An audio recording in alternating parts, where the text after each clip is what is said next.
called the Charmaine roll here. FIE's Junkunu Rush. Feel it in your belly. Good night, folks. It's V. Charmaine roll along with my producer, Miss Brighton Roll, and co-host say he's on the way. So he will join us shortly. Tonight, folks, it's all about part two with the king. Sledge, you ain't never tell me what that sledge mean. We getting into that tonight. Yeah. Yeah. You ain't finished that up with me, but we can get into that tonight. But before we get to the king, folks, just a little bit of Junkanu news. We want you to keep in your prayers. They're asking for blood donations for Mr. Percy Paul. You can go to Doctor's Hospital and, just state that you come to give blood for him. Let's all keep him in our prayers, King. And then also we have to talk about Conrad again, who had passed. We have to talk about his family. We send condolences out to them again. We didn't get any update on when the funeral or anything will be. So you have anything to say to that, King? Well, I know that they are making preparations presently. I was in conversation with Darren Wright and Herbie a couple of days ago. We talking about some things that we want to do on our end in regard to our tribute to him. And so we haven't heard any dates yet, but in due course. Okay, all right. Well, we will keep all of the family in our prayers and throughout the jungle world. Anybody who have the deaths, you have persons in hospital, we want to keep everybody in prayers because the spirit of Junkanoo is still alive and we still all are one, even though we are not together. Yeah, I just want to say, Charmaine, that Pastor Eddie Dames lost his wife today. Oh boy. Yes, so our deepest condolences goes out to Pastor Eddie Dames now. He lost his wife, Andrea Dames. So we'll keep them in our prayers also. Yes. Junkanoo world, like we said, we just got to keep each other covered. There's some serious time. We'll be losing everybody left, right, and center, man. Yeah, we need some blood on the doorpost now. We losing it left, right, and center. But folks, I just wanted to bring you update. I have started my official countdown roller with withdrawals on it. 40 days, and we got 40 days of withdrawal. So our withdrawals will be when that day reach. So it's 40 days of withdrawals. That's what we're dealing with right now. And also, folks, we have some new things coming up. We're going to be sending out some emojis. We're doing the withdrawals. The countdown, we're going to be posting it on our pages. And we also have stickers for it. And with that also, we're going to be doing some emojis and saying some Junkanoo slang. We got to keep this thing going, man. You can't. Sure. At least you can do is feel a little something, eh? All right. Do is feel a little something. Okay, so folks, let the king start. King, you got the floor, man. I ready. You got the floor. Hey, Charmaine, it's good to be in your company again. We had such a wonderful time last week. We had to go into part 2 tonight. I hope we don't have to go into part 3, but if it's necessary, I guess we can make it happen. Yeah, we can make it happen. But one of the things that I want to emphasize tonight, which I think is very, very vital to the growth and the development of Junkanoo, right? And that is sponsorship. All right. We can brag. Shell Socks and Superstars can brag tonight that we have the best sponsor ever in Junkanoo. And we started out with Shell Bahamas in 1985 for that particular year, but then they came back in 1988, and from 1988 until now, Shell Bahamas, which is now Sun Oil, a Shell licensee, is the most favored and most have made the most contribution to the world of Junkanoo through the Saxons. And so tonight I just want to pay tribute to Sun Oil, to Mr. Anthony Robinson, who's the president down there, and to Mr. Frankie Wilson, and also to my main man, Mr. Eddie T, Thompson. Eddie Thompson. That's Oh, my go-to man, and to all of the executives of Sun Oil. We just want to say how much we appreciate you. And we thank you for all of the contributions that you continue to make to the growth and the development of Junkanoo, in particular to the growth and the development of the Saxons. Because without that money, we can't go anywhere. And so tonight, hats off to the greatest sponsor ever in Junkanoo. 33 years. Now, what is so significant about that is that that's a long time. a very long time. Some people can't be accountable. You know what I mean? So you have to be accountable, and you also got to give the man his money's worth. You have to be satisfactory. You're not going to win all of the parades because I know we were in a drought at one point, but like we are consistent and we kept on coming, and we prove to our sponsors that we gonna handle your money right, and we're gonna make sure that you get quality costume products from the Saxons as like your quality product of gasoline from the various stations. And so yes, quality products. And when you hear Saxons, you think Shell. Of course, now Sun Oil is a Shell licensee, and yes, there it is, the best in the world. But I don't notice the Saxons with those shell in the front. So You I didn't know what? to the Saxons and not saying the shell Saxon superstars. You gotta say. Shit. Let me tell you what happened. Let me tell you what happened. How we became the Shell Saxon superstars. In 1991, the then uh, general manager of Shell Bahamas, Mr. Vincent Colby, Lord rest his soul, um, we had a wedding reception, and we got married. Saxons and Shell got married. We had an event at the Waterloo where we actually had the wedding ceremony, where we exchanged rings. My, that was quite a night. And the reason for all of that was because we wanted to ensure that our sponsors get the kind of recognition that they deserve for their money. And so, yes, we coined this up and we said, from the day on, we're gonna be the Shell Saxon superstars. First, we were just Saxons, and then in 1978, we became superstars because one guy came up one day and said, "Man, we superstars now, man." So there it was, Shell, Shell, Saxons, and superstars. The three S tonic. So, Vola, I wanted to let you know that so many persons has watched the episode that we did last week. It was so much history in those episodes, and I myself learned so much from you last week. So, you know, I can't wait to hear what you got to say tonight.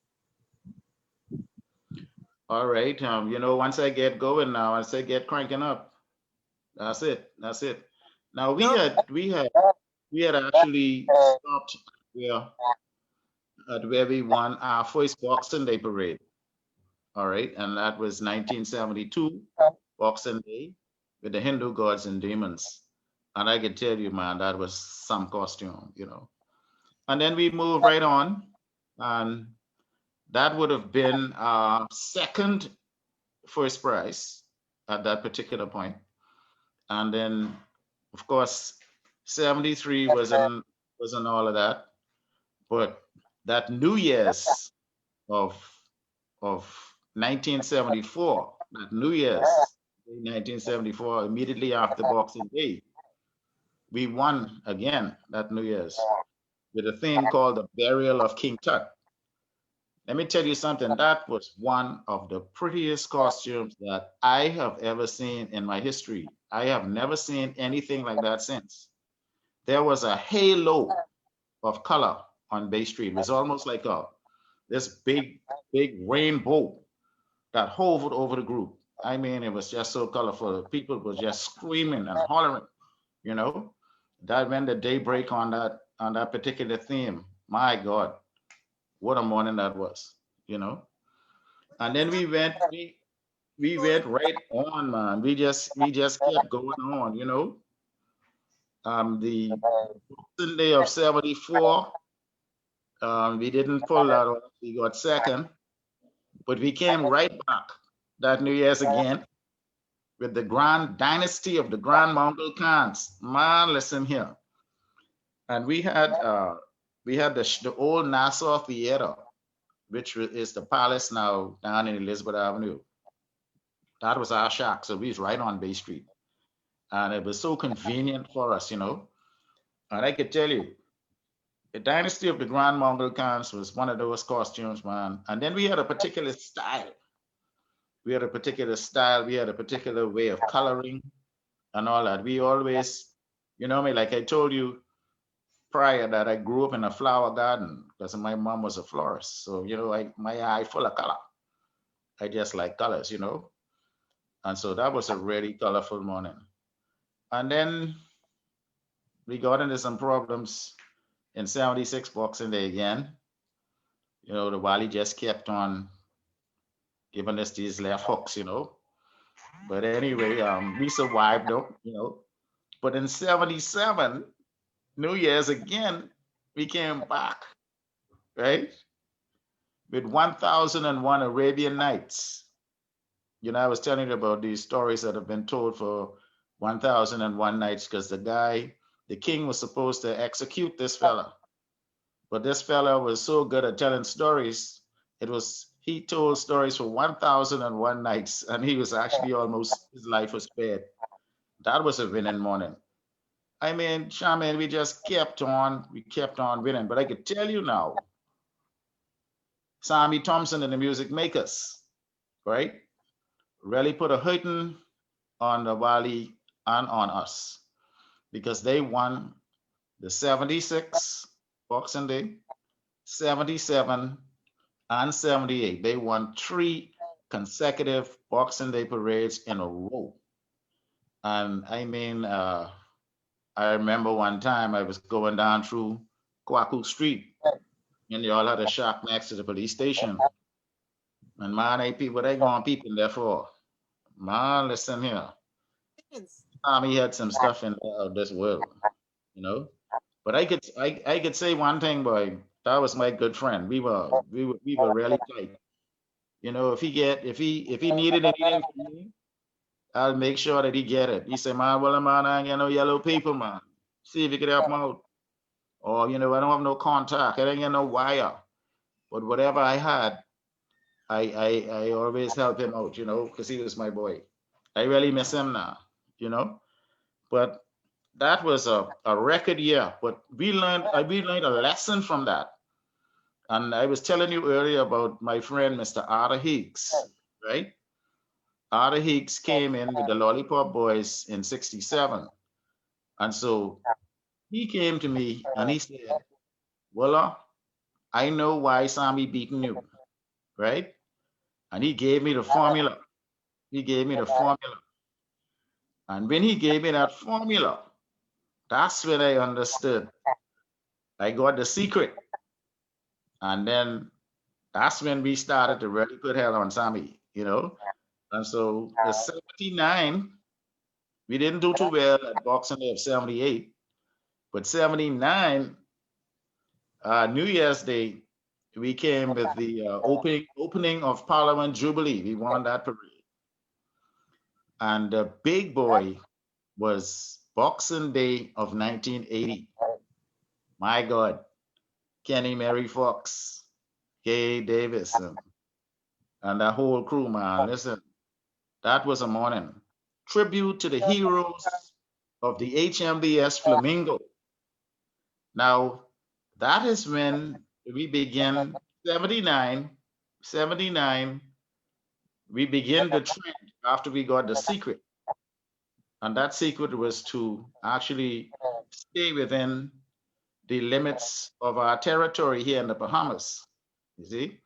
So we did the opening of Parliament, and then we went on doing because that's when the HMBS Flamingo got shut down. So I remember John Ragnar Munning, Sir Rags we call him, came to me. We used to draw in the date then. We never used to draw no paper. What you do is you scratch all your designs in the date. And after you get your concept, you just brush it out so nobody will see. You ain't nothing to see, right? And so John came to me and said, man, Vola, boy, that HMBS, that sound like a good team, right? Man, and when he said that to me, that struck home. That bam, the light bulb went off. And there we went into the sea, man, We had all these wonderful fish. Kenny Mary had the porcupine fish. Even best costume with that. I mean, that was a year for us, man. Best music, best costume. I mean, best overall performance. That Terry, was that was quite a morning. You remember Kenny Mary? yeah. Kenny Mary Fox. Yeah, that was a morning. And so, like I say, it just kept on going on. We had our struggles because at one particular point now, we had Bahamas Blenders who was regularly. But then when Mr. Bradley Roberts actually went into politics, he shifted gears because he was actually running for Grantstown. So he shifted gears and he began to sponsor the music makers. See? And so now here we are. He was in trouble now with sponsorship. But I remember Phil Cooper having some good Donkey Joe friends, we went to Morris Toyland, and then we also went to Nassau Glass Company. These were all friends of Phil. So Phil actually started to bring in this money for us to help support us. Funds are so important. I mean, to get them to be. I mean, you just you can't do it without that back end, And so we kept on rolling. Man, and listen, this is what really startled me. We didn't do well in '82. That year we did the Great Kings of Africa. We didn't do too very well with that. And in '83, we didn't do too good with that either. We had Birds of a Feather, right? And we were working almost in proximity with the music makers just across the street because we had some members in Peter Street where we did most of our work because we had a building there. And I remember when Smokey Christie, that's Perry Christie's brother, he's deceased now.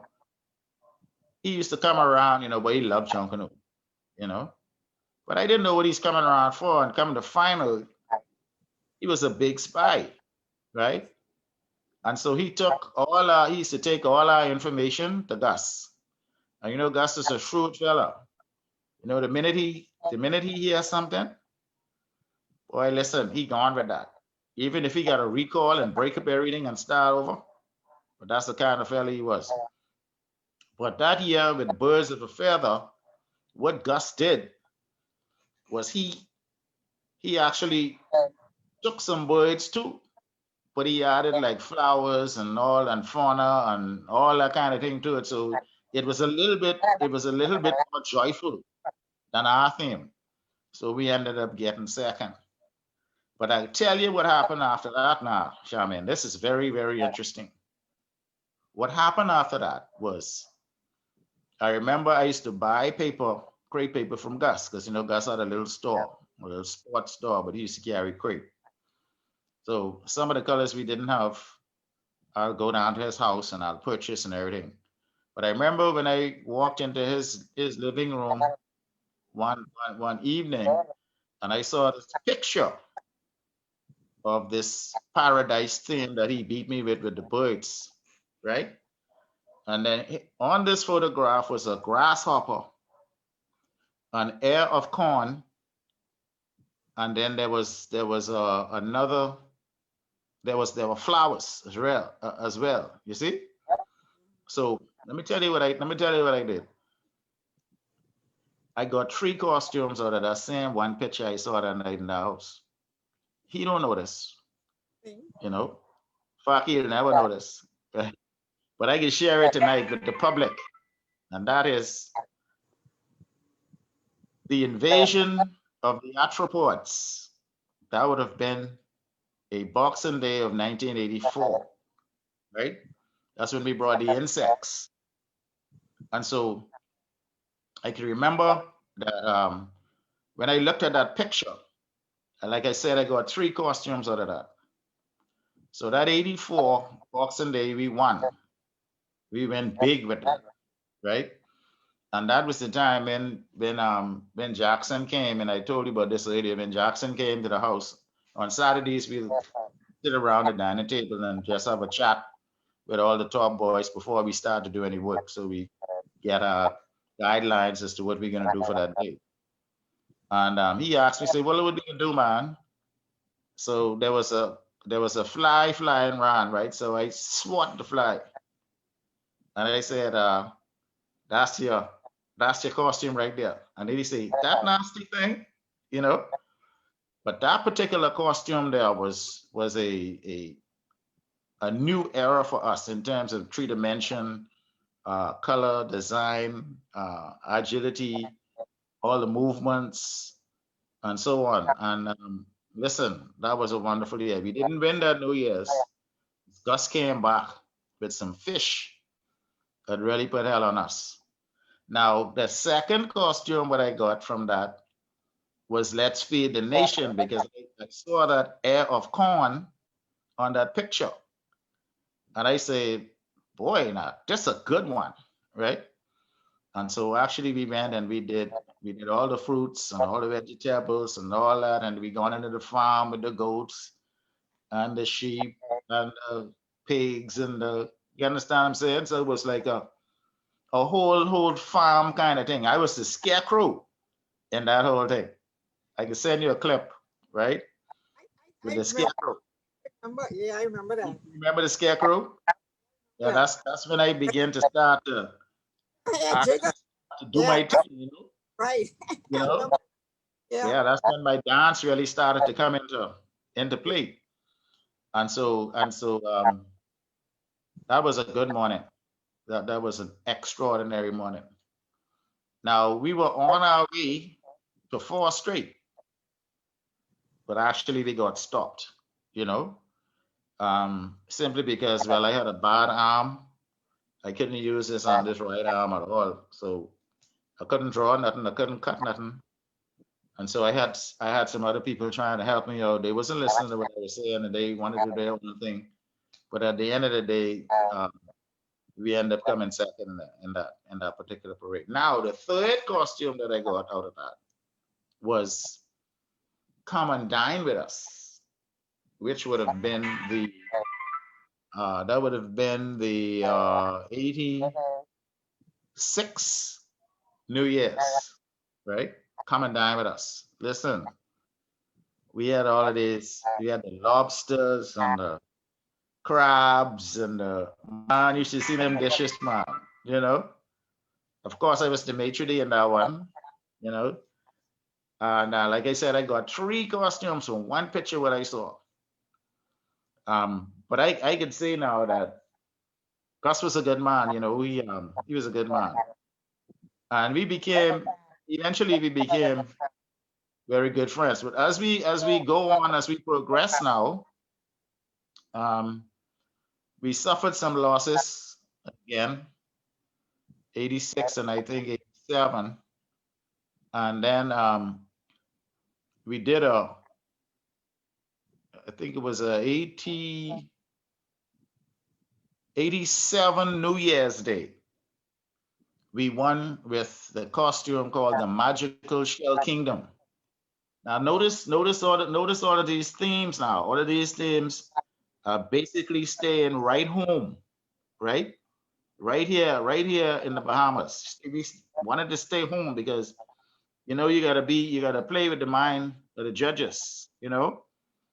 And like I said, that was something that we learned from Sami, and we use it very effectively. But we had that magical shell kingdom. Man, listen here.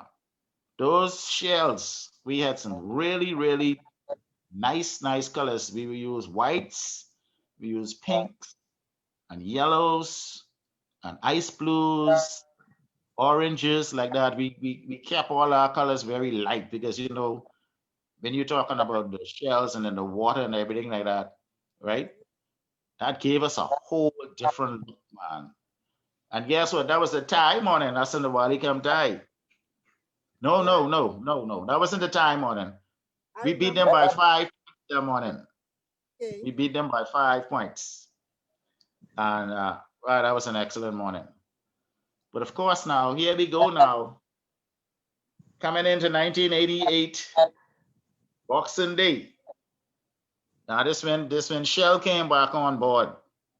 So you know that money started to look good now, you know. The money started to look good. So we got a good little sum, and we were able to do some things. We refurbished all of our shacks. We started to do some stuff like that. We started to build some other. We always believe in on our community, and so what we used to do, we'll build a shack in somebody's yard. You see, now we learned that from not being able to get along in the big shacks prior to that, because you know some people just can't get along with some people sometimes in some places. So you know we had a lot of little uproars and so on. So we say best thing for us to do is let's put our shacks, let everybody be separate, but although we in one territory, and that's why we have so many shacks in Masons, you see, as a result of that. And that really helped us good because now you're home, you ain't gonna get nobody wait, right? If you're hungry, we ain't gonna spend all that money on food, because you know food could be very costly when you get them big shacks. I remember one time Paul Knowles and Les Johnson and them and Roots.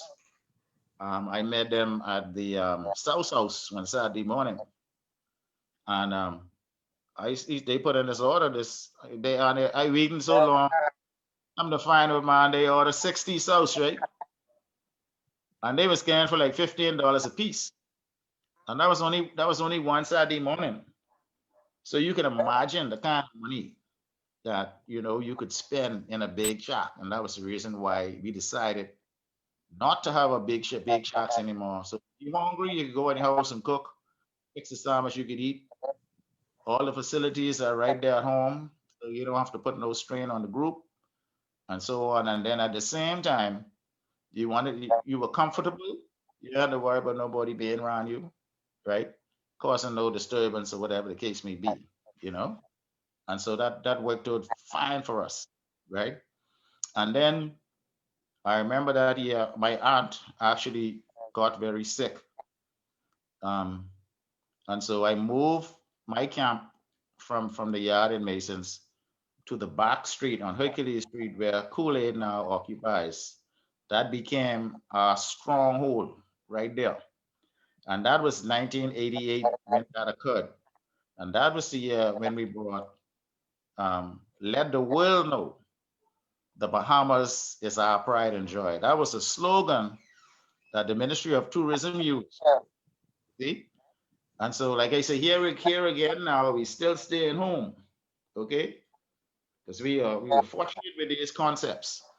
So that was the year I brought the king. You see, so I came from England. I was King George the Sixth, who would have been Queen Elizabeth's father, right? And so the king concept was where I got the name the king from. Now let me tell you, let me tell you what really happened with that whole theme.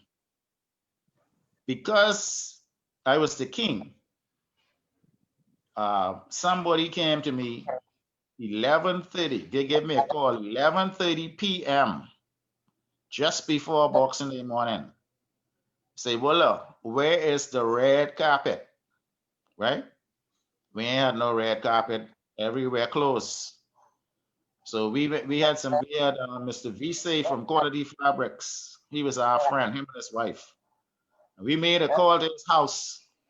We Really? made a call to his house by midnight. They went and they opened that store for us. And we got that 30 yards of red satin for that carpet. And let me tell you something, that was the first time that theatrics actually came in the Junction. It was almost now we realizing these productions are more like movies. You see? And that was the year I got the king. And it stick. Right, right. It does. And then It, from then I was doing the crown thing. okay. With his wife Adley is a good friend of mine. Yeah, man, she boy, let me tell you something. They get up and they drove from a piece where they live and open that store for us, right? To get that carpet. So And that's how. man, we just Let me ask you a question. That's how come now that Rawson Square is used as like a theatrical, like a theater now, then? yes, yes, yes. Now you know all before that now we used to go up to Parliament Street. It wasn't all Russell Square, Oh, you yeah, that's know. I can't remember the year when we went with the circular route. But of course, groups were getting so big and you couldn't go up and down anymore, like go east and go west. So we started to go in a circular manner. And then it as we get bigger, we say, man, we might as well go to Elizabeth.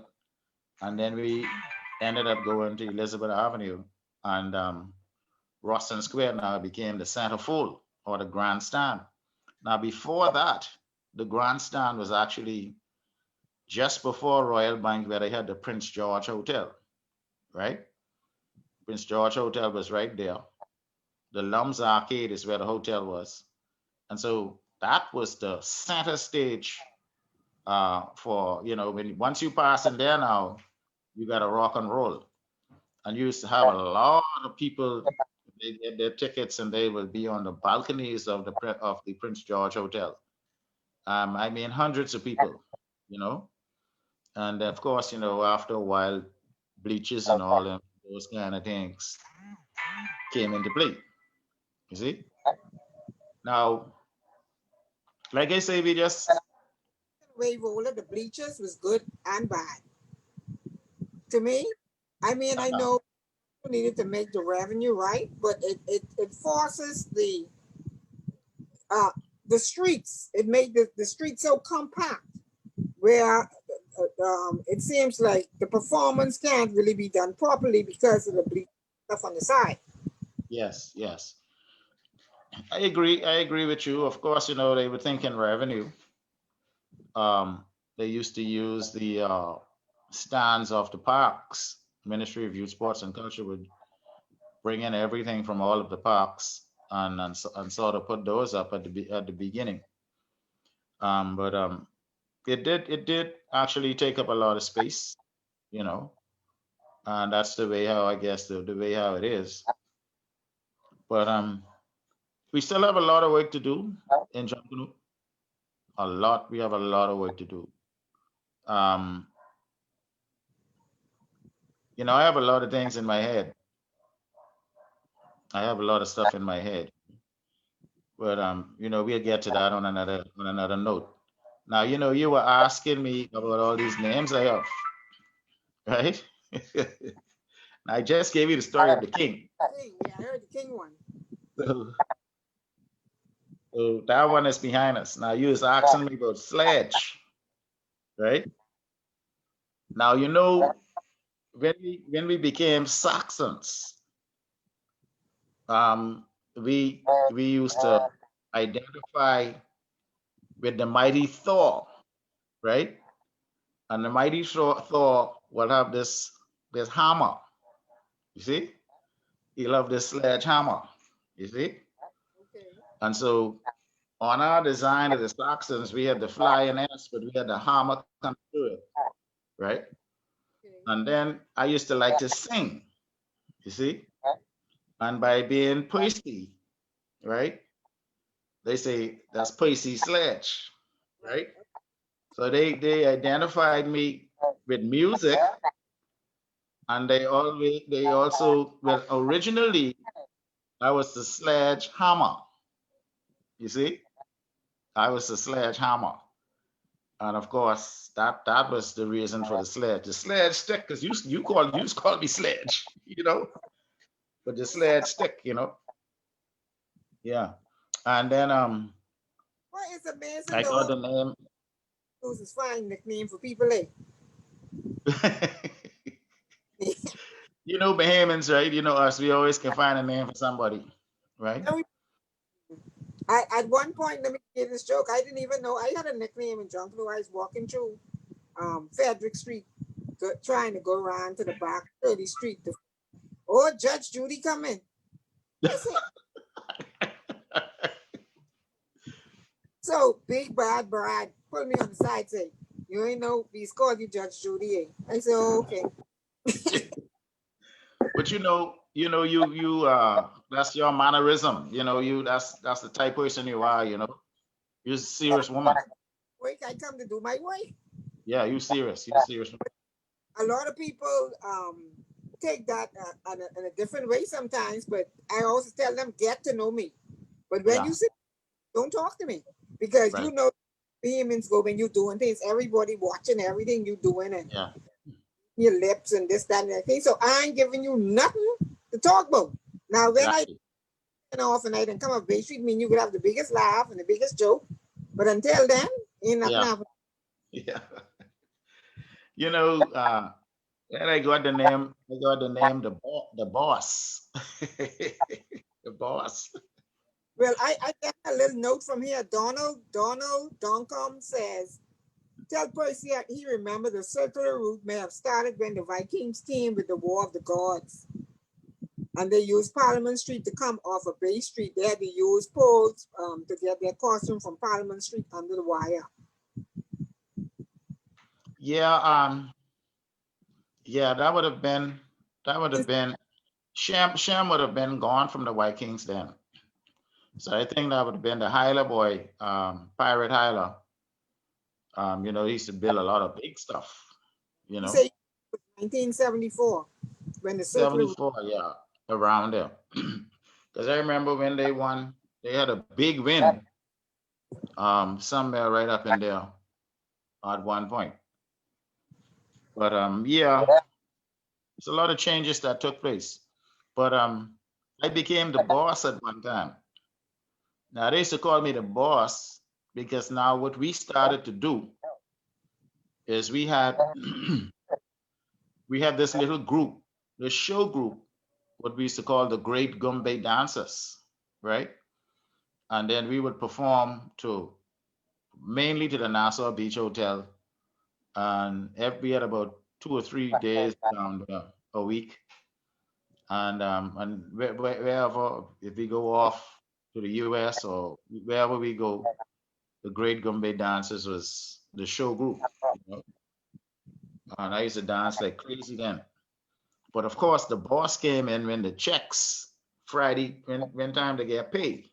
You know, I know a fella who was on the show with me. He never spent his money. He had a hole in his floor. He put a box there and he put a little slot in the floor. He had a wooden floor. And every time he get his envelopes, he will drop them in the hole. And he would open them at Christmas time.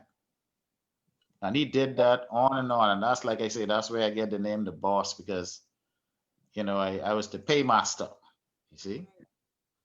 And then I had a Jeep at one point. I had an old Land Rover.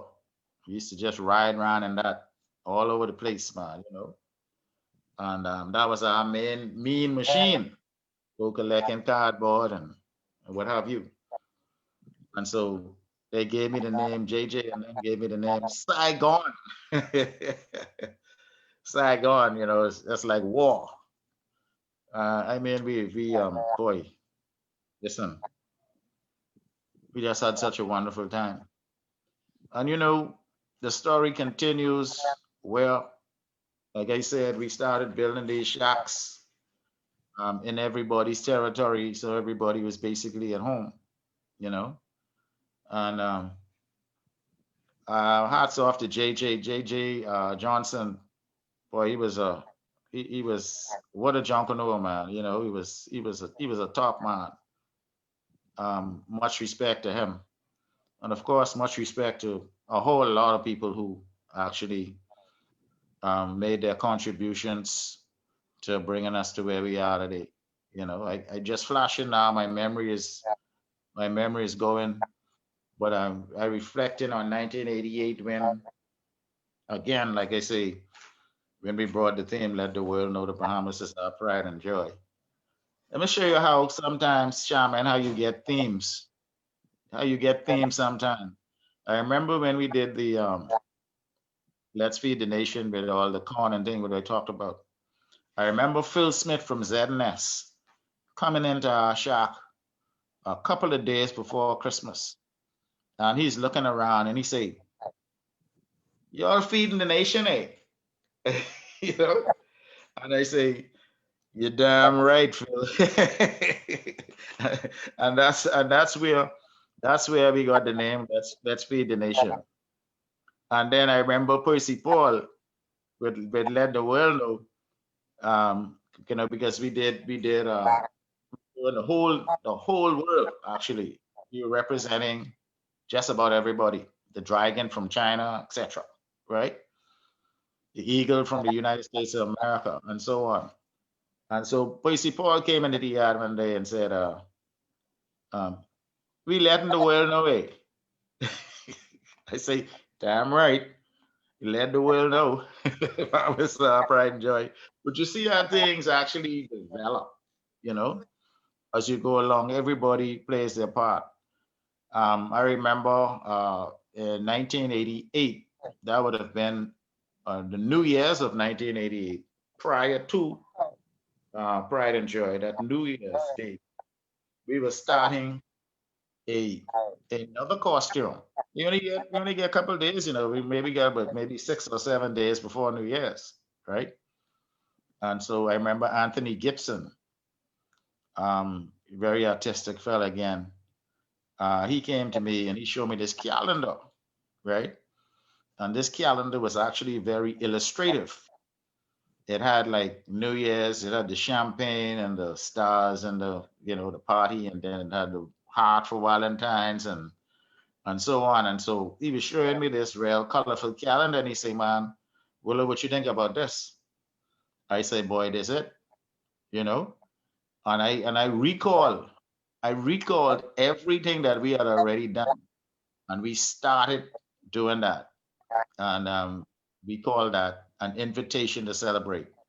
And that was the first time in the history of picking numbers that we picked number one that year, and actually we won that parade. So Oh, one is not always a jinx, you know.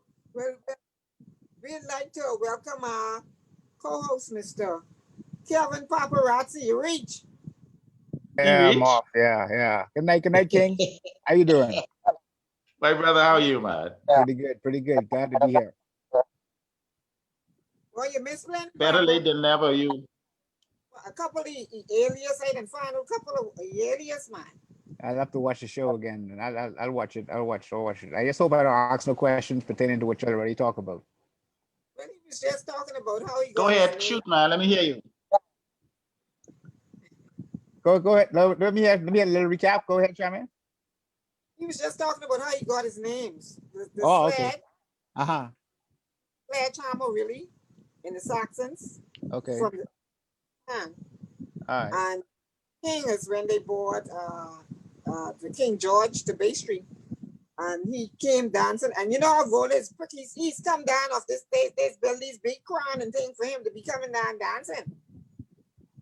So No, I build I make all of my costumes, Charmaine. he built this big, what you call it, property. All your Yeah. that property and that carpet was the king. And then Yeah. because you know he's have to pay the boy, so that's what tree I catch. Yeah, paparazzi. I know you were compiling some some questions to ask me. I guess you could, if you have a question now, you can ask me so you could. From Which last which I'll see how which best I can answer. which decade are we in? we in 82, we in the 80s. We are climbing. We are climbing out of the 80s into the 90s. Okay, let me ask you a question. I know it's gonna be controversial, but hey, this is a different type show. Um, Speak about the drug influence of the 80s and Junkanoo, because I know there's a correlation between the two. I mean, a lot of people don't ever want to talk about it. But back then, uh, we had our challenges. You know, uh, the white lady was actually prevalent then. You know, the white lady started to penetrate um, everybody's homes. You know, even the rich and famous, and so on. And so, yes, we went through some struggles there, but of course it didn't hinder us, you know, because we didn't put our emphasis on that. But a lot of people were affected by it in that particular era, you know. I mean, let's be upfront and let's be real, because it happened, you know. It happened to all of us. But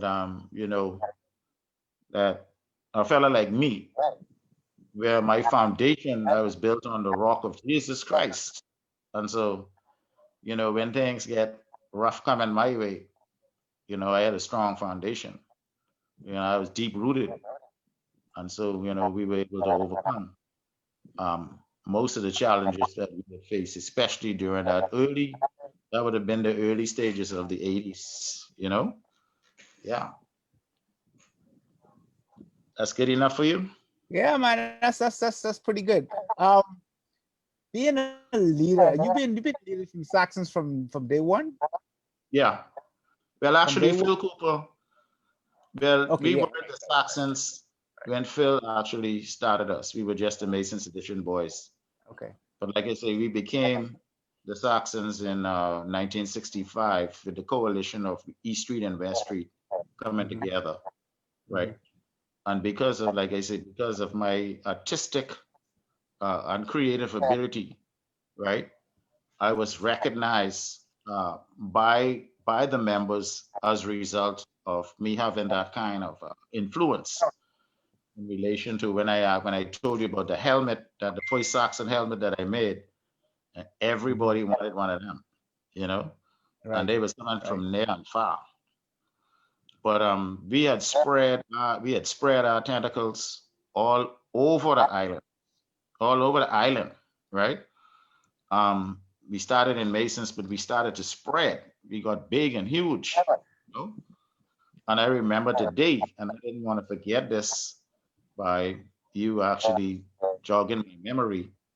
I remember when we were influential even as far as Camp Road, right? With Tom Jolly. We were on the sort of north side of Camp Road, just off Shirley Street, Hmm. in that area on the east side up at the Lion Road. And so we had Tom Jolly, and there was a guy named Manny. In fact, I saw his brother today, Bookie, right? I mean, these guys get a pace, man, you know. And so we had that era of Camp Road, man. We was just we were like the Romans, man. We were just conquering all of these territories. We got huge, man. We got huge, Yeah, you I know. remember. Speak to that. How Uh, how how how do you manage a group from, like you said, a couple, like maybe less than 100 to grow to 1,000. Saxons gotta have like 1,500 members, but not active members. How is that transition being? I mean, I know you've been there from day one, so you could speak to that. Not many people can. yeah, the thing is that what I was able to do, Papa, was to spread love, right? Love is the key, you know, and coming from the royal ambassadors and all that, we always believe in hope for our young our people, especially our men, our young men, you know, to ensure that I remember like Doc Slamy always preached the fact that when a young guy come to the shack, right, after school, the first thing he'll ask is say, have you done your homework as yet? Right?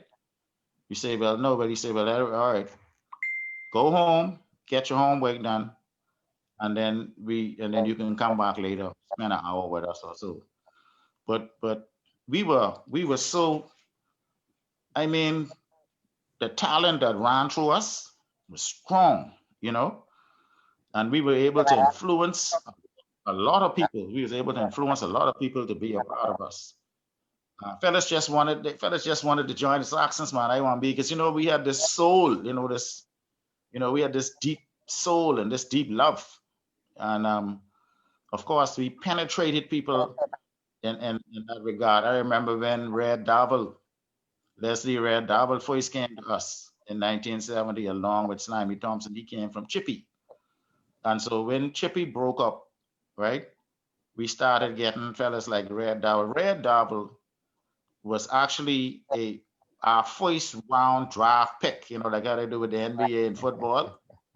He was and let me tell you something, when Red Devil came, that was big, big talk in the Junkanoo world. Big talk, right? And everybody said, boy, Red going to the Saxon, boy, Red going to the Saxon. And so, that's how we started to build our reputation, you know. And I know his brother Dwight and his other brother Ruben and all of them guys came off Blue Road. We was all into Hospital Lane and all into the bottom with the in Dean Street with Sakay and all of them boys, man. Listen, and we were just so influential. Everybody wanted to be a part of what we were doing, and that was a good thing. We went down into Wilson Track. Got a fella from down in there named Heads, right? Alexander Ellis, Lord rest his soul. I remember he was a top drummer. And so when he came, he bring his crew from Wilson Track. I remember Cave Man, who used to be the work with Ted Sweeting. He was a top drummer. When he came, John Todd, he came. Fred Papa Smith and all these fellas from the Prairie, Peter Brown. And I remember Lala Russell coming all the way from Chippenham after the Vikings started to fade away. I don't know if you remember Lala. And I mean, people were just latching, they were just latching onto us, man. Even all the way into Pine, you know, people were just latching onto us. And of course, Tone's father, um, Alfred Dean, they used to call him Bodie, right? And then we gave him the name Sabodes. He used to live in Fritzling, right? Tones and those were babies then. When I say babies, they were in diapers, you know. And so Fritz Lane became a stronghold right there in that yard, with Bradley Johnson and all that, the whole crew. Man, listen, all up in Barrel Ground Corner and so on, man. Listen here. These guys were so good. We used to call them Saw, right? Because Tone's dad was a serious woodwork man. He was a carpenter, but he was a serious woodwork man. And back then we used to actually build frames out of wood, you see. And so he did most of that for us. But these the kind of people, man, that just took us to another level, man. Everybody wanted to be a part of us in some way or the other. I don't want to get into calling names because there are thousands of people that lives I've touched out there, and so you get into trouble, you say, man, well, they ain't called my name, but Yeah. all I want to say to all of the people that actually have been a part of us and still are a part of us, that, hey, man, we thank you so much for the contributions that you've made in making the Shell Saxon superstars what we are today. When I think of the Wallace brothers, Blimp and Kong and Nabo and Blow and Hey, Glory and Vola, you calling names? Tweed. You calling names? Yeah, but I mean that's the Wallace crew because Yeah. everybody they wouldn't mind me calling them because we actually standing on their shoulders, All and right. that's why I call their names. Yeah. We are actually standing on their shoulders because with their influence, that help all of us, you know. Now don't forget now, John Canoe was funny because a lot of people wasn't into that now, like in the Francis yard now, in my grandpa them yard. But you couldn't come around there talking about no John Canoe, you see. But I was able to I remember when we were doing the Hindu gods and demons at 72, when I had his yard full up with costume, right? Just billing and billing and billing. He came home from work one day and he want to know what we doing making all this dirt in his yard. Y'all need to get these things out of my yard. You know what I mean? And then my Grammy, she loved me, right? And she say, "Man, let you see the lovely work the boys doing, man." You know, you say, "Man, all right, just to make too much dirt in this yard." And he began to accept the fact, right? And then the acceptance began to come in throughout the neighborhood and so on. I know some members of my family didn't like the idea of me having to be a part of Junkanoo because when you refer to as a Junkanoo, you're either a hooligan, a vagabond, a dope addict, a ex-convict, a derelict. I mean, it's just so many derogatory terms that people will try to identify you by. You understand what I'm saying?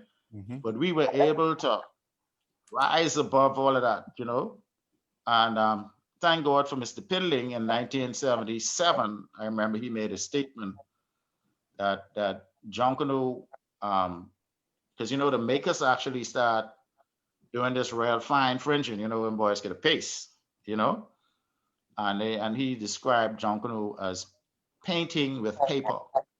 See? And then after that, he became involved with Junkanoo, and so after the prime minister, then we had all of these influential people, all these doctors and lawyers and accountants and the who is who began to start to creep into Junkanoo and they wanted to become a part of it. So we have a wonderful, wonderful history. Um, what is happening right now, and while this is on the top of my head, I want to share this with you. And that is, I was a part of a select committee, right, for UNESCO, for the intangible cultural heritage of Junkanoo to be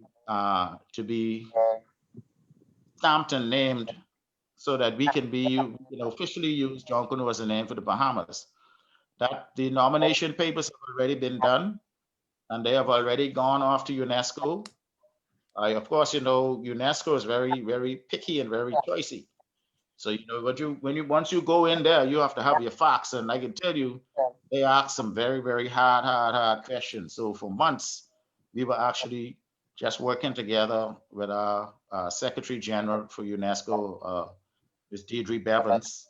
Actually, she did a wonderful job in the whole presentation of that paper. So that is gone. COVID had slowed it down a bit, but that is gone to UNESCO now, and hopefully now we'll get this good news coming back to say that we could rightfully say that John Canoe belongs to us in the Bahamas. And if you know, it was just recently, maybe about 2 years ago, that reggae actually got its name and identified with Jamaica, all right, as a heritage.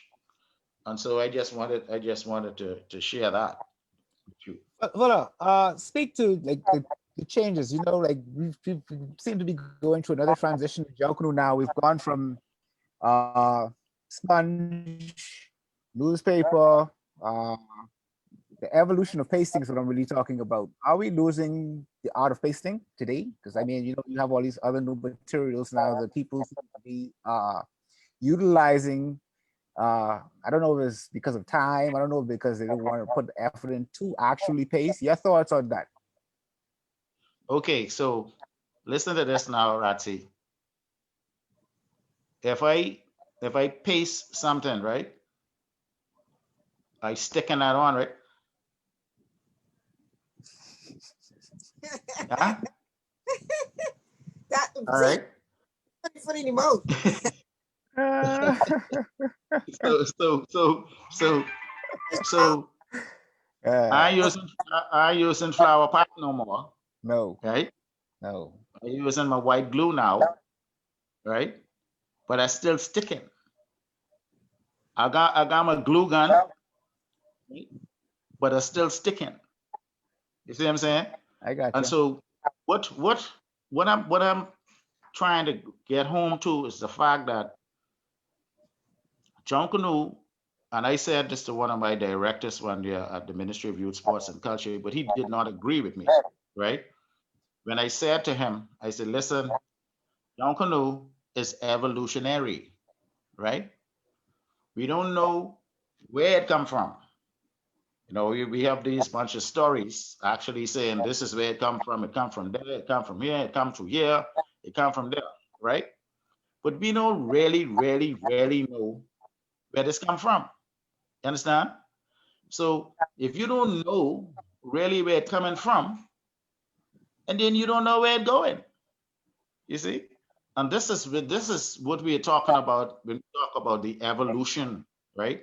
And this is what we're going through, continuously going through an evolutionary stages of John Canoe. I remember, like I say, we used to build frames out of wood. Now frames are being built out of aluminum rods, right? We used to beat wooden barrels from Saul Beach.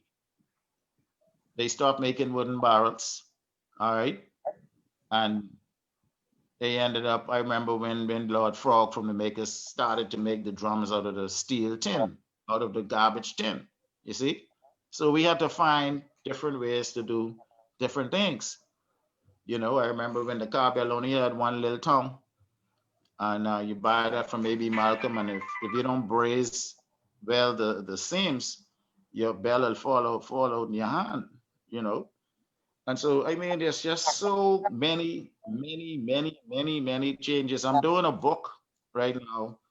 Hopefully, I can get that finished so we can begin to tell the whole story from my personal experience, how we started and where we are today. Now, of course, I remember when feathers were not allowed in Jonkanu, and I came out with one. I had one feather on my hat, and I was the only member in my group with a feather, one feather. Now today we have hundreds, thousands of feathers, and you have to realize that Jonkanu is a party, right? Jonkanu is fun. Jonkanu is like Jonkanu is a carnival, you know. Jonkanu is a carnival, all right? Because when you look up the word carnival, right, it means fun. It's fun time. And so nobody actually owns that word, you know. That is a generic, that is a word that can be used in any sense. So Trinidad don't own that word. Brazil don't own that word. Nobody actually owns that word. That word is in the dictionary. You understand? And it has a meaning, you see? And so, yes, Jonkunu is that's why Carnival named their ships Carnival because they fun ships. You see what I'm saying? And so when you hear Carnival, you begin to get joyful and you begin to get happy, you see?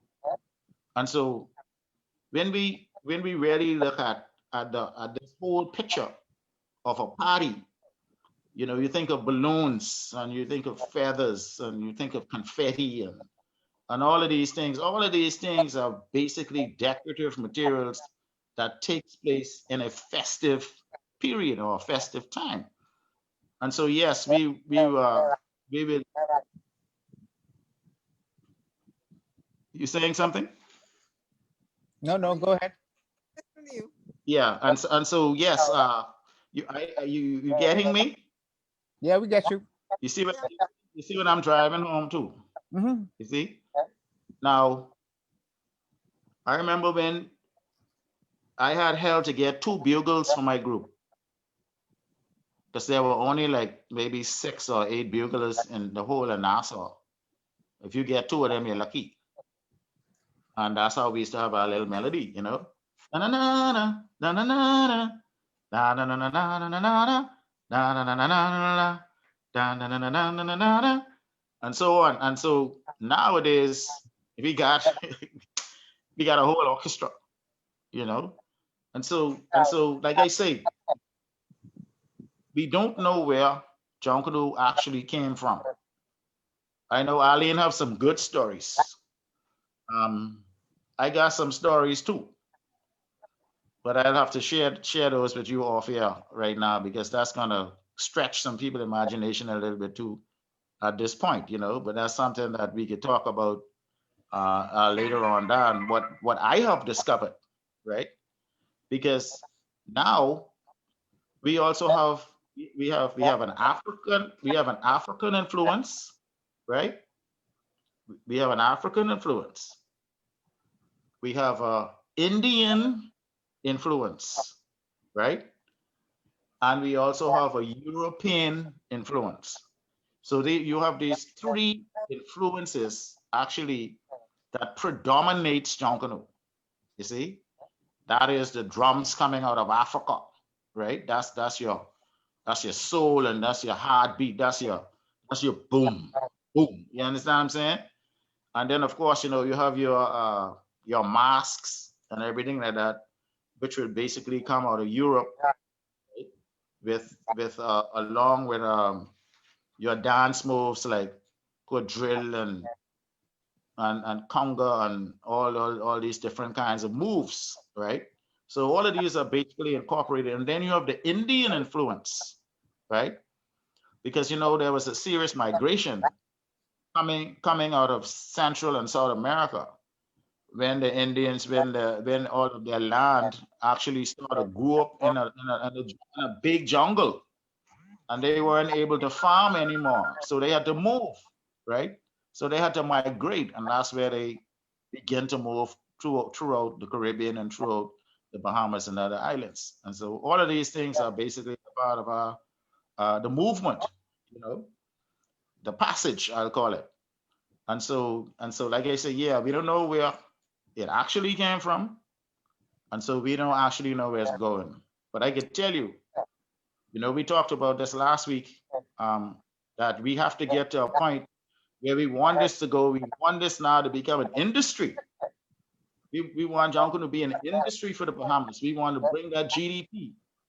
And I remember I saw something on Barbados 2019 when there, I think it was 150 million dollars that they were able to put into their GDP from their little Kudumut, they call it now. They call it crop over. You understand what I'm saying? So all of these countries are basically now gotten to the point where their carnivals are industry.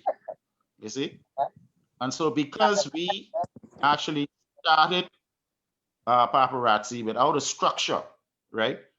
We basically just started a small group in the neighborhood. We had no structure.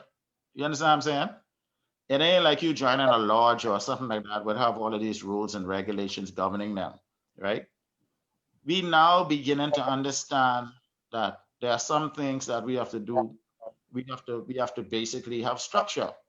And nowadays, if we want to do business now, we have to register our groups and all that. We have to articles and memorandum of association. So we could be doing real true business. You understand what I'm saying to you, Charmaine? Yeah. And that is the point. That is where we have come. Is This fella Donald, thing I'm tuning right into you. Say, you know, he gonna ask you to do that bugle again. This nigga must he got he right to the screen. Every time you say something, he telling me something to ask you. That's why I looking down so much. He blinging up my phone. da na na na da na na na da na na na na na na na da na na na na na na da na na na na na na na da na na na na da na na na na na na. You remember that? I remember that as a small child. I remember that.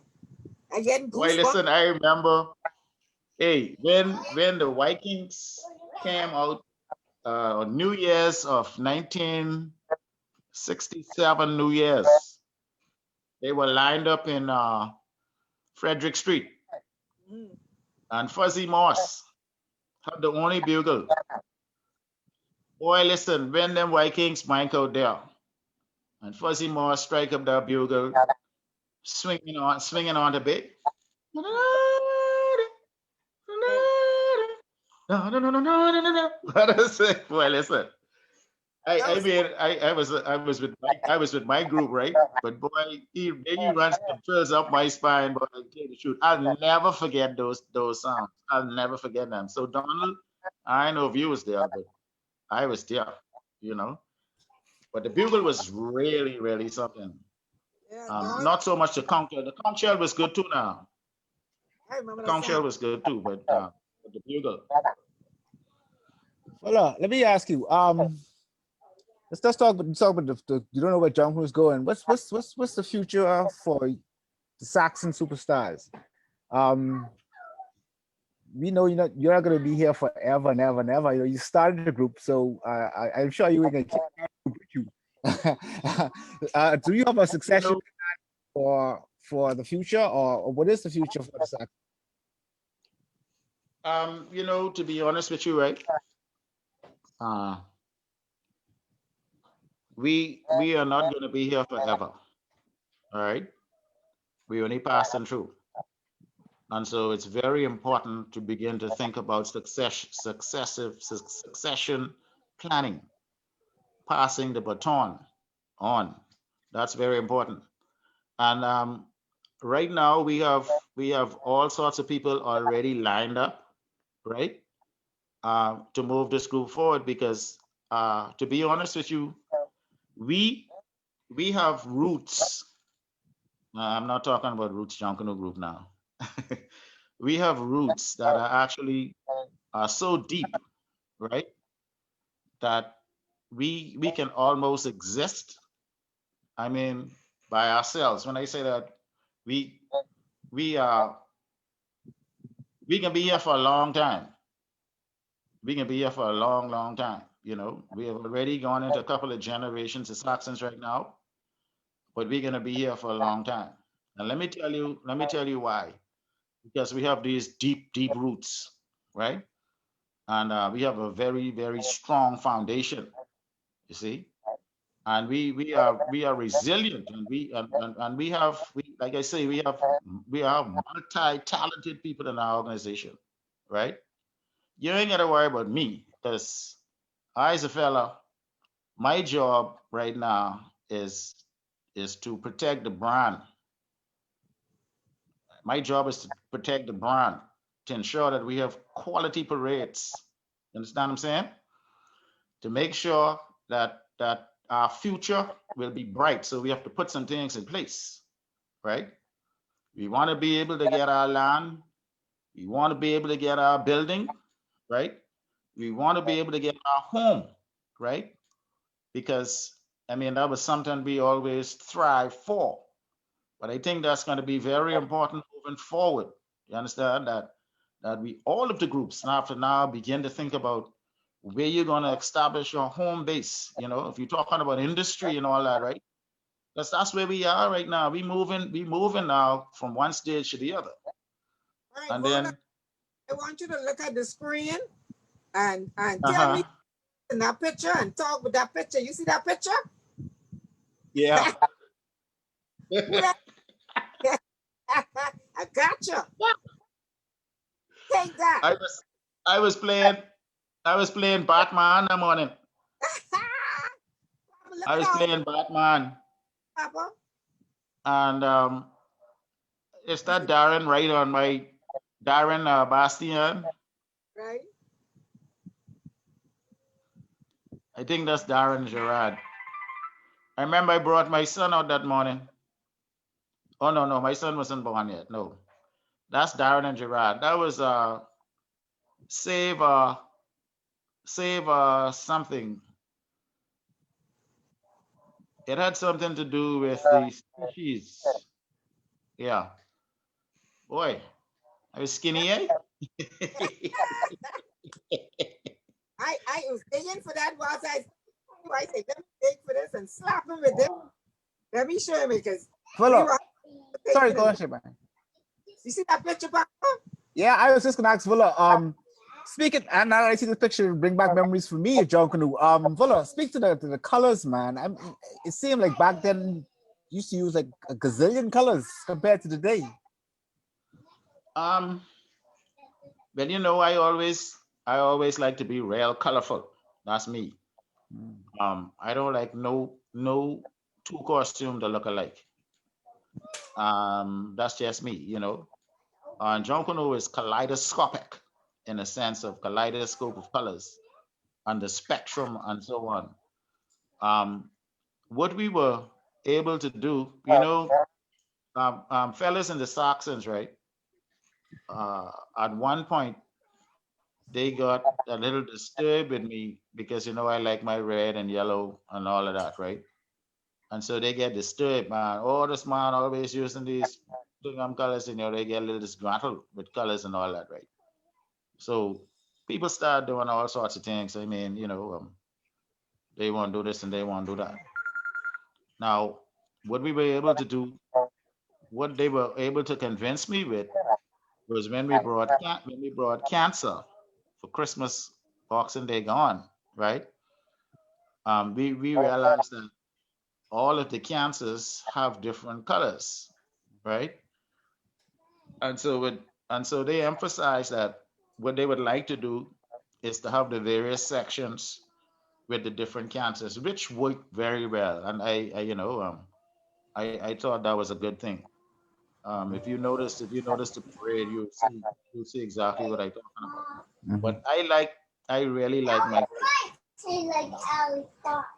I love my colors, man. Uh, answer. Say about We say have a about little Johnny in the background. yeah. Yeah, I look back at, at Mason's edition. Um, I look back at Mason's edition with the boys in the hood, the Park boys, and all of that. I remember Peter Menace, Peter Bronx, and Darren Wright, T. Wright, and the whole crew around there, car wash. Um, these fellows who actually, was right on me. You know what I mean? And I remember Peter Bronx saying to me one day, I asked him, I put a pencil in his hand. I say, go ahead, you draw this time, right? I've been doing all the drawing, you draw now. So he say, man, I can't, I only could draw small, I can't draw big, right? So I say, my brother, if you could draw small, you could draw big. All you're doing is making it bigger than it is because I got the cardboard spread out on the ground. I want this cardboard full of. And I was able to convince him, to encourage him to the fact that he could actually do this. Today, he is one of our best artists right now, today. And so it's always good to have opportunities, make opportunities available. Like a fella like Kool-Aid. Kool-Aid is a man, when he came in, um, there was something he saw. He saw the Hindu gods and demons, and he said, boy, that's the group I want to be a part of. And today, look at where he is. Right now, he's responsible mainly for getting those backline costumes constructed. Um, you got a fella like Tones. Stones is a man. He's an incredible artist. He's just off the chain with those lead costumes and off the shoulders and so on. It's just amazing. The progress that we have made all over the years, man. In this organization. Now, let me just say this while I'm going there, and that is we have a real big tree. We have a huge tree, all right, that came from a little seed. Now, at one point, one of the big branches of our tree actually broke off. all right? But the tree still stood. And then we had some other little branches that broke away from the tree. But the tree still stands because the tree is deep rooted. So in order for you to get new leaves on your tree, when autumn comes, the old leaves fall away to bring back new leaves to the tree. You see? And so we have suffered many splits. We have suffered many splits. Some big ones, like when one family actually came into existence. Maybe that was inevitable. I guess it was meant to be because I mean you could imagine if all of them were still with us. I mean it wouldn't be nobody else other than us, you know. And so yes, we had some breakaways, um, and some of them really hurt us now. I can tell you. I mean, when I say hurt us, that really rock our foundation. But we were able bounce back. We were able to rebound. Um, like I say, we're resilient, and you know we are ever changing, ever moving, and so what happens is too with a branch when the branch breaks away from the tree, right? Don't forget now that branch may not survive if that particular branch don't go into the earth, right? You would find that eventually that branch will die away, and then you'll have these people coming back, and so that's what that's that's what been happening. Fellas gone, right? But plenty of them come back because they realize, hey, you know, this your home. You know, like as a prodigal man. In other words, they say, come on, I'm gonna put a ring on your finger. Let me give you a robe, right? Let's get some wine and whatever the case may be, and come home to your daddy, man. This is your home. This is where you was born. You see, and so you know, we don't. I mean, there was a lot of hatred and stuff that developed out of these branches being broken off the tree. You see, but you know, we still continue with our love. I love you, man. You know, one love, and that's it. And we just have to continue that. And you know, I told you, like my dad always say, you know, we don't want to speak war words like boy, we can kill you all, or boy, we can crush you all, you know, off at your head and all of these kind of things, you know, I try not to practice using those phrases anymore, right? And you know, we just lost a brother who came from the makers, Cornelius Nesbitt, you know. Cornelius came in as a drummer, him and his wife Kamita, right? Um, God rest his soul. I think he's gonna have his funeral service pretty soon. But they used to call him Rat, right? And so one day he came to my shack and we were talking about that. And I said to him, I said, I don't like that word rat. You see, I say, because you are not a rat. You are a human being, right? And then that's when I started calling him by his real name, Cornelius. You see? And so when you get like someone call you a dog, we say dog. You look like any dog, you know? So I try not to encourage those kinds of nicknames, and try to get to the real core of each individual. Let me know your real name, right? We want to know you by your real name. And so that's what we have been doing lately, is getting to know people by their real name. We know you by the nickname very well, right? But we want to begin now to actually call people by their real names and so on.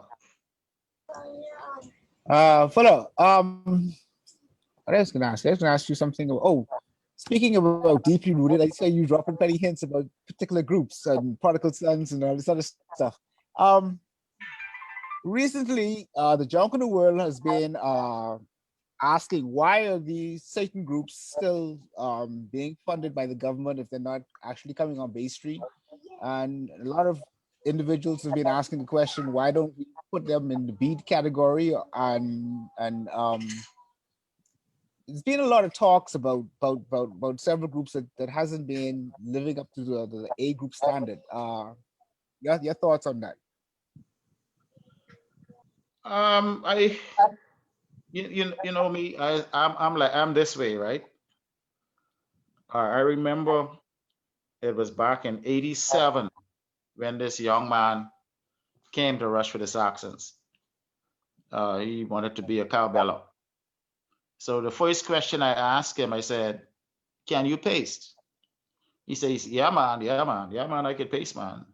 You know, I said, "Don't lie to me, right? If you can't paste, let me know." Yeah, man, I can paste. So I tell him, I say, I can watch you, right? I can see just what you're gonna do. When Boxing Day came, he tried to hide from me, right? And I walk right up to him and I tell you, I say, I tell you, I ain't forget, right? You lie to me. I say, but you know what I'm gonna do? I can give you one more chance, right? Because I believe you have a little something inside you that we could use, right? And I can tell you from that Boxing Day to this day, he became one of the best pacers in the Saxons. Clean and neat every morning. He's deceased now, Lord God rest his soul.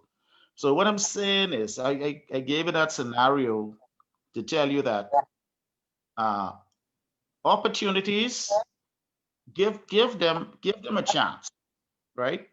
Give them a chance, and I believe that eventually they will come around. But don't just slam the door in the face, right? And say, look here, y'all need to go to the beat because y'all ain't cutting it. Now, if they don't produce the standard that they should coming the next parades, whenever they are, then I believe that will be the time to say to them, listen, if y'all can't meet the standard, then and the rules got to be set, and you have to do it in advance. You have to do this. You have to do this like a year out. You know, you let them know up front, brothers. Let me tell you, if you can't cut it, if you can't cut bait, then get out the boat. You see, but don't just throw them away like that, because you never know. Eventually down the road, they may just make one swing on you, right? But the secret of Junkanoo is consistency. Win, lose, or draw, come. That's Don't if right. you get beat, you take your beating, right? You take your beating, while you dry off your tears, right? You brush yourself off and say, look here, now let's go make a difference. You understand what I'm saying? And this is what we believe in. We believe in you beat us today, but we can get you tomorrow. You dig a hole for me, right? And you thought I was buried. But actually, what happened to me was you planted me in the soil and I was able to grow out again, right? And so, yeah, when you think you get me down, I popping out another hole over here on this side. So consistency is really key to all groups. The minute you let your guard down and the minute you stop actually doing what it is you're supposed to do, then eventually you're gonna die away. But I still believe that there is hope. There is hope for those groups. They are an integral part of Jonkanu. They have always been. And so, yes, I think we should always give them the opportunity. But like I say, there's going to come a time when you got to say and make the announcement, my friend, if you can't make it, then you may have to go to the B. Okay, Vola, I can let Charmaine ask you a few questions. I know she have asked my last question for you. Yeah. I think it's my last question for you. It's pertaining to what advice would you give a young person who may have aspirations to start their own group?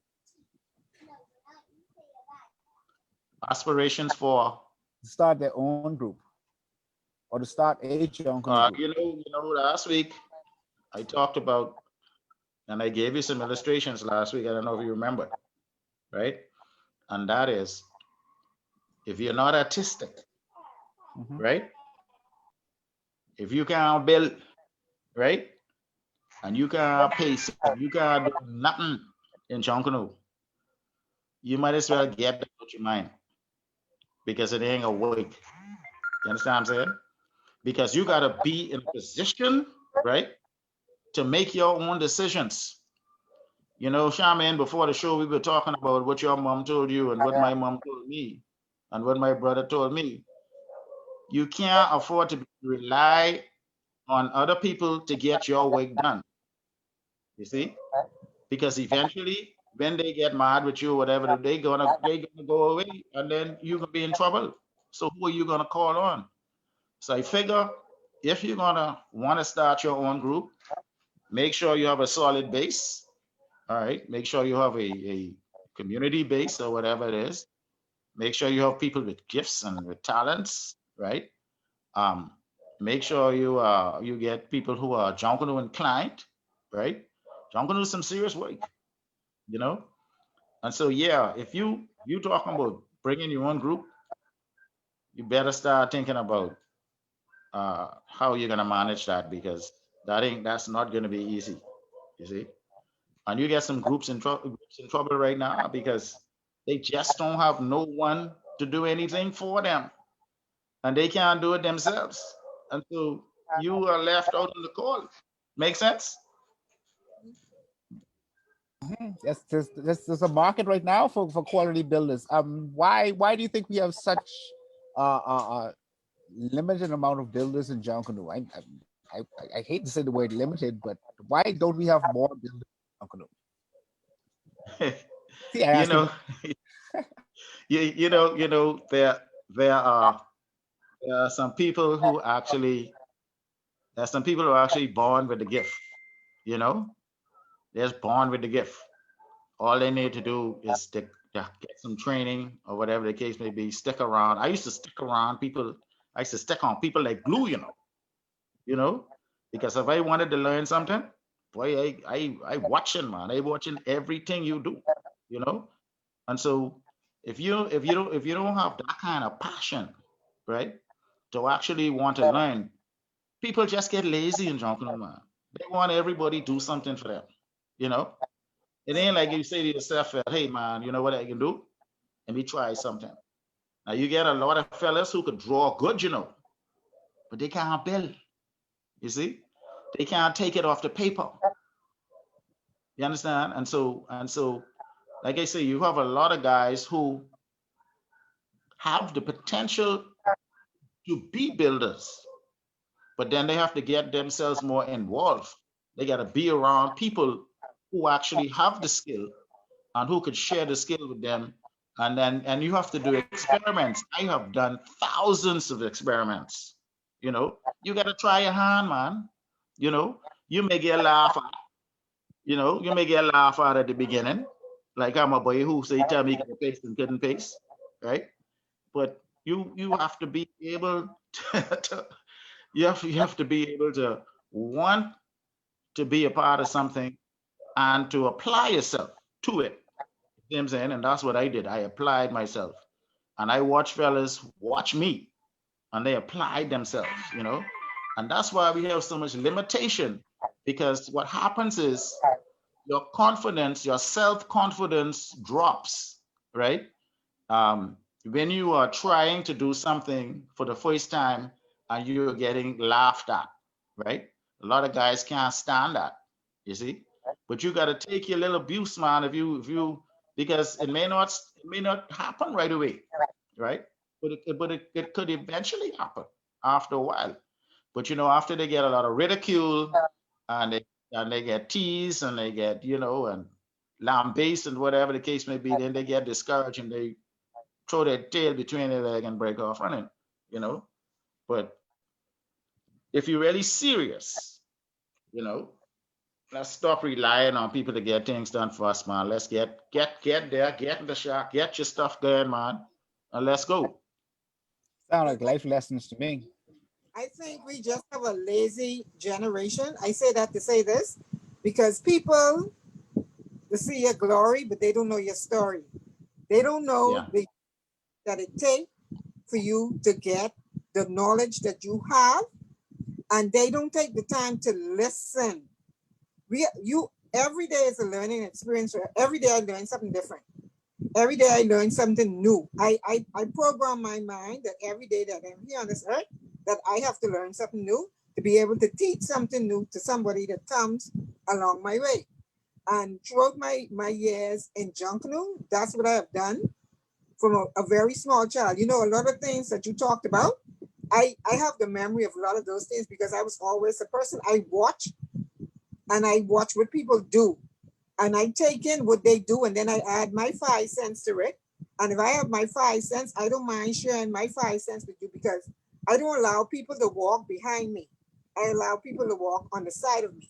So when I'm moving you with me. right. I teach something and I teaching you something. Do you know? Do you know that I learn something every single day of my life? Something new every day of my life. There is a piece of scripture, right? I want to get a little spiritual here that I love, right?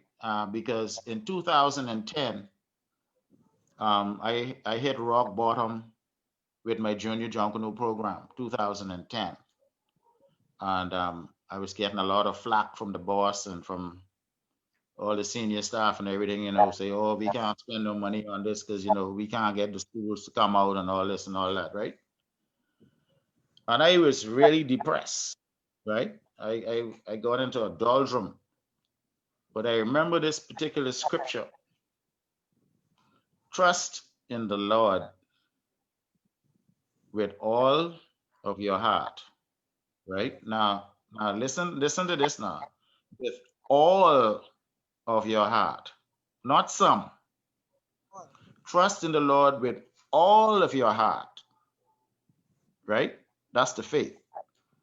Now, and lean not unto your own understanding, right? Because what happens with us as people, right? We get into a situation, we get into a jam, right? Because we confused, right? And we confused is because we trying to go beyond our own mentality, right? To be able to try to understand something that is beyond your comprehension. And he said, trust in the Lord with all your heart, but lean not unto your own understanding. Because if you don't understand something, he said, come to me, I'll help you. And then that's the condition. And then at the end of the day, he said, in all thy ways, acknowledge me, right? Acknowledge me as God, and I will take you where you want to go. And let me tell you something. When Charmaine, when I applied that piece of scripture, I had the biggest junior Junkanoo parade ever that year.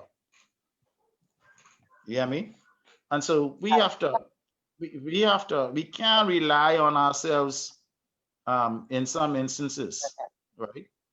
Because God is all powerful. I's a God man now, trust me now. And he shared things with me. He's just showed it to me and I reach up and I pull it down. You know, that's the kind of creative juices that God has given me. And I thank him for that. I thank God for these hands. Thank God for this mind, for my feet, because he's put a lot of pressure on them too, and your hands, and so, and of course, all the other parts of the body. But I thank God for where He has brought me, and where He is still going to take me, because I still believe that He has some work for me to do. It may not be Jonkanu, right?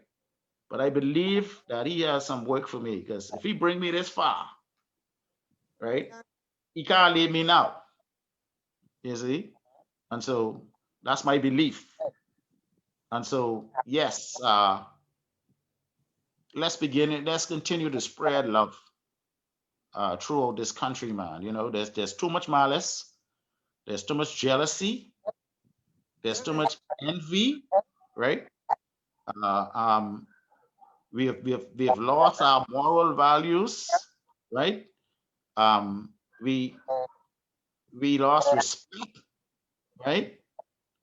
We don't love our neighbor like the first. That's the most important commandment: to love your neighbors, you love yourself.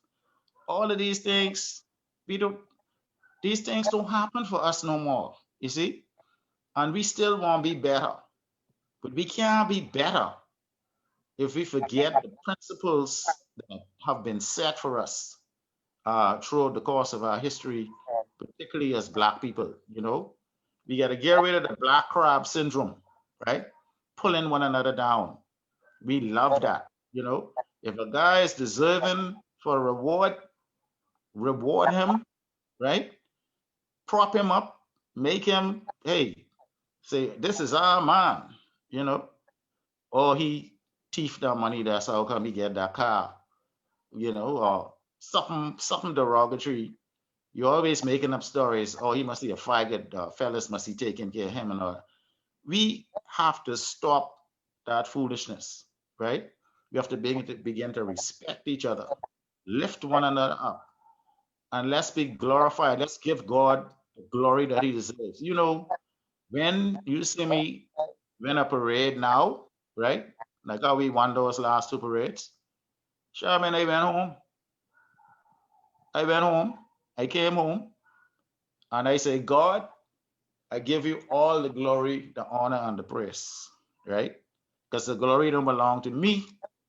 The glory belongs to you. You gave me the opportunity. You gave me the skill to actually be able to do this kind of thing to the best of my ability. You see?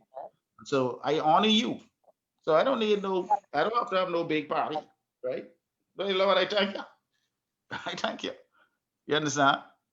And that's what we got to begin to do. We got to give God thanks for the little, whatever I have, whatever I have, I thank God for it. I ain't watching nothing. I ain't gonna be anxious for nothing. You see? And the Bible tell you that, don't be anxious for nothing. You see? But I believe, And Vola, so, our problem is too, a lot of our people function in dysfunction so long that they don't know that you have to renew yourself by your pattern of thinking. When you change your pattern of thinking, you change your life. So if you see one way, if you've been disgusting and malice and hatred and bitterness and it ain't working out for you, you got to change your pattern of thinking. You have to change the whole avenue of your life. Bible tell you, of be course, trying of your mind. So you have to change how yeah, you think, or a different perspective before it, and then you'll have a better or a different outcome. But like I said, right, every be a learning experience. And the like you said, the tribalism and all this what's going on, that only makes it worse. Because we ain't moving, we ain't getting no further because of all of it. right. You're talking about being transformed by the renewal of your mind, right? Now, this is what this is what renewal is to me. Because you remember when the government had what they call urban renewal, right? Now, urban renewal to some people will be get rid of all the derelict cars, right? Clean up all the garbage from around the place. Where you have the bush or whatever like that, you not knowing, right, that before the year out, you get that same amount of old car back, right? the trees and everything grow right back up again, right? The garbage still pile up high as the sky, right? But when I think about renewal, right? I'm talking about the person now, like you said, like renewal and the transformation of your mind. That's what you got to do. You have to transform your inner being to be a better person, to be a better way of life. Because now when you start doing that, you ain't gonna throw that bottle in the bush no more. You ain't gonna throw your garbage out the car, right? You know, you get your old car, you know what to do with it, make sure get one record, take it away, whatever. Keep your surroundings clean. Cleanliness is godliness, you know? And so I don't know how I get on this subject, but I just think this is so vital for our development as a people, you know? And It's we got to it's stop it's being stuck, man, you know? it's Just it's tighten up, timely. man.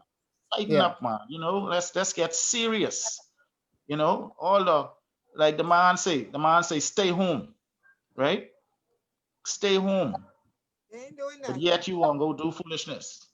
Wear Listen, your mask. You get people spitting in your face, right?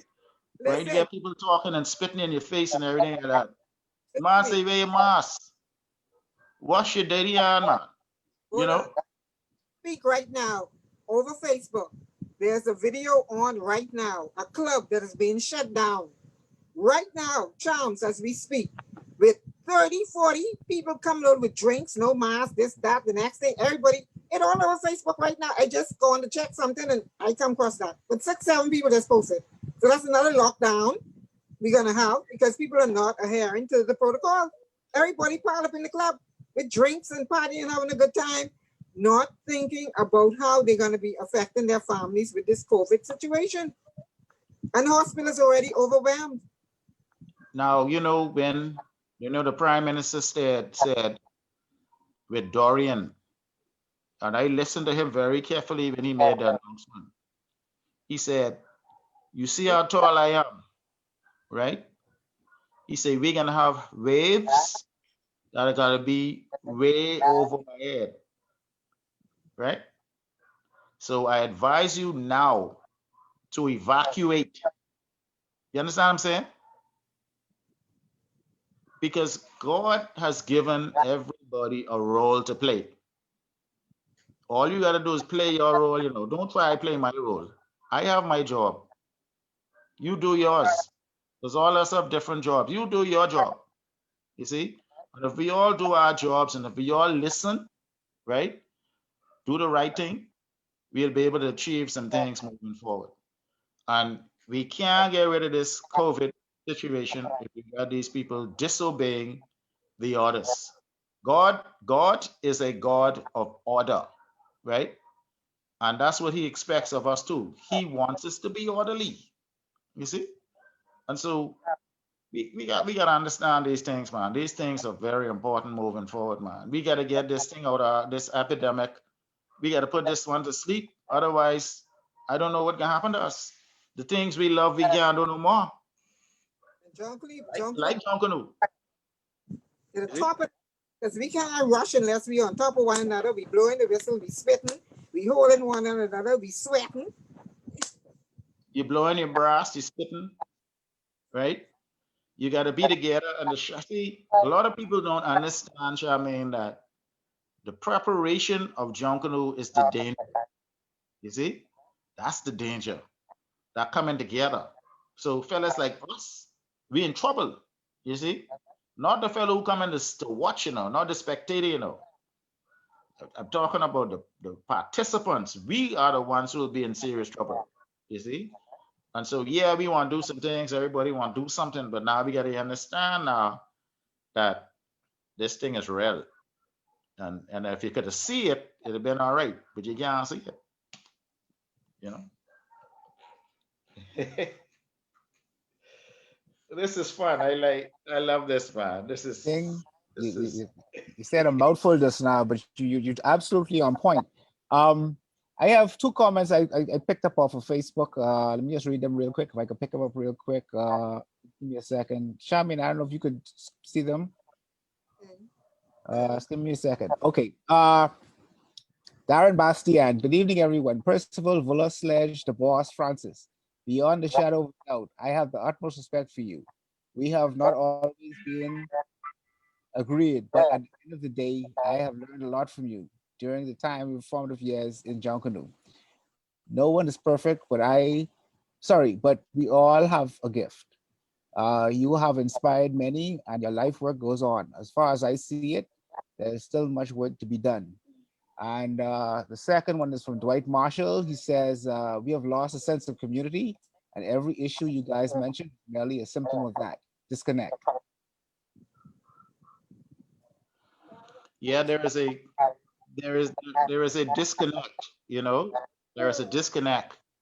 And when I think about a disconnect, I always think about my drop cord, right?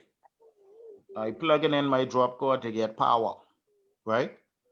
And so if if my plug is not in my socket, I have a disconnect, you see?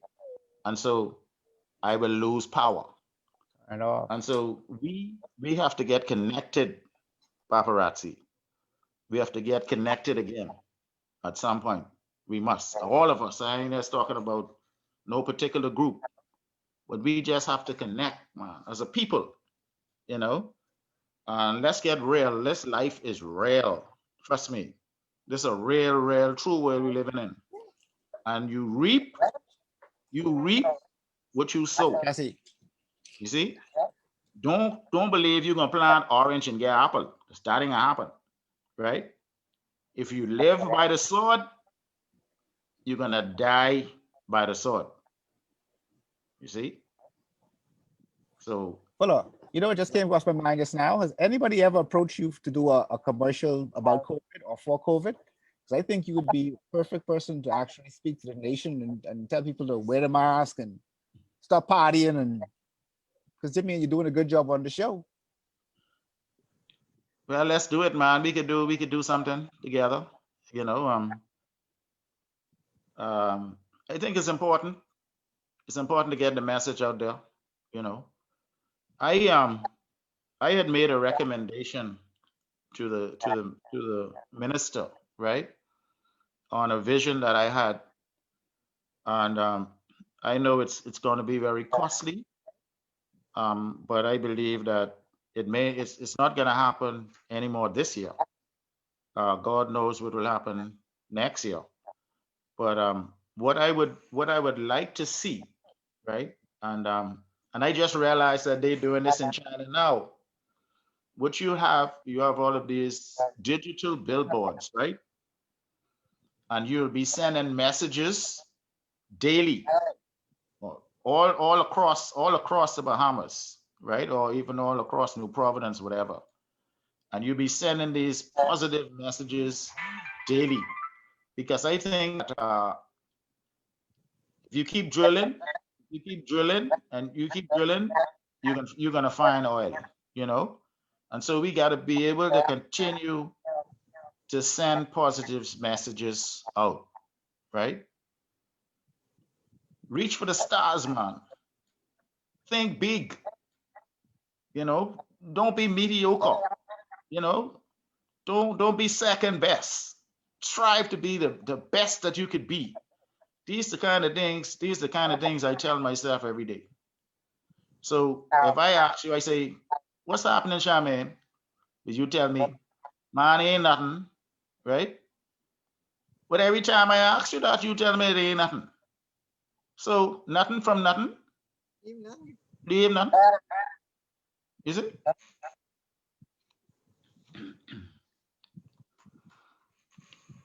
Just leave nothing.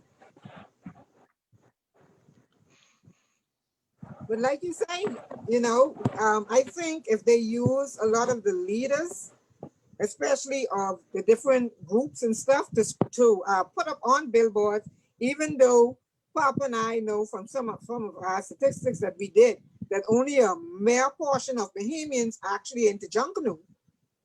We still could Yes. reach only a mere fraction, Vola. Yeah, of course. We in it so deeply. We think 100 million people in it, but it's only a mere fraction of Bahamians in it because we deep Yeah. the But we are very influential. we're very You influential. know, we are Great. very very influential. You see, Yeah, and so too. I think we rely on the government too much. Yeah. to do everything for us, right? We rely heavily on the government to do things for us. We need to come together and do some things for ourselves, man. Let's show the government that we are capable of doing some things too. Now we may need your help a little further down the road, right? But at least we have made the first step, right? We just can't afford to have to hold the government hand every single time, every single day of your life. I, as a man, I can be 73 in March of next year, Lord willing, right? How you think I get here? Wow. Wow. Huh? I gotta be able. See, I wasn't we expecting were that. able to do some things for ourselves. That's why when we formed our little group, the Saxons and all that, before when we formed our little group, we wanted to do some things on our own. We wanted to be positive minded.